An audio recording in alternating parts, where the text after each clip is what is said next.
and then you did something that you thought you couldn't do by running the half. And then you did it and you were like, I can do the full, you know? And then you're looking into it and you don't just go for a full marathon that isn't a huge marathon. You go for the New York Marathon because you're Alexandra. And then you're like, okay, I can't really seem to get in the easier or like classic ways. I'm going to really persist. And then you find a amazing charity that literally is for endometriosis, which is something that you're so passionate about and you've seen so many people go through. And then you raised money on their behalf. And it's just like, it's been such a cool process to see. That's why I thought it would be such a good conversation for this podcast with the Daily Nothings. Like there's been so many little moments that have led to you completing this excellent, excellent achievement. And yeah, you did it, and you did it for a charity that you loved, and you raised awareness for it. I mean, it was just such a part of your life. It was like so incarnational in the way that you went about it. You invited people into it. You explained why. You taught them about endometriosis. It was just so cool to witness. And then you did it. Like, it's just like so wild. And mind you, you guys, not only did she do this for endometriosis, she was going to do the New York Marathon, and her first time seeing New York ever in her life was going to be running through all the boroughs of Manhattan. I just like I can't believe that. Yeah, it was crazy. I mean, totally. Did it just feel so surreal? Yeah. I mean, I've always wanted to go.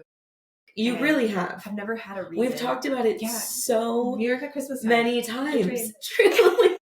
Over and over again. Yeah. And so this, I think maybe that played a little bit into why New York, but I had seen so many videos and people had shared their experiences in various, social media. And I was like, this looks like the one that I think would be the most fun. Yeah. Too. Yeah. So with most charities, you do have to raise a number for them. Yeah.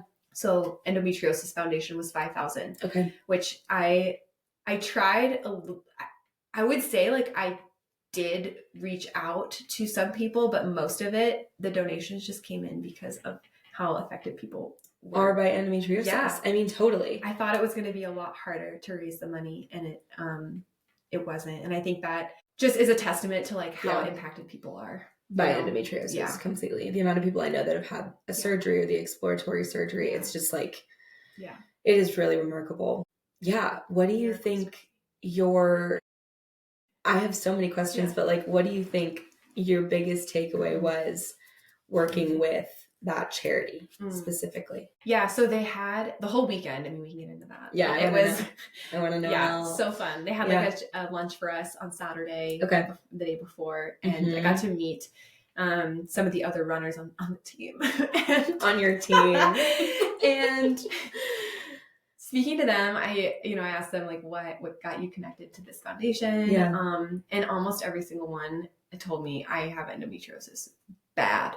Oh and my like gosh. I've been through the surgeries, and that was eye-opening to me because I'm like, wow, it's like I do not have endometriosis. Yeah. But I can't imagine like training for a marathon and going through that and being affected by it. So I think just what impacted me was the people I was actually running with on the team were all pretty much all affected, and their spouses were running with them, and they just had such like a drive to make change because as it stands, there's really not a lot you can do to find out if you have it until you go in for surgery. Sure.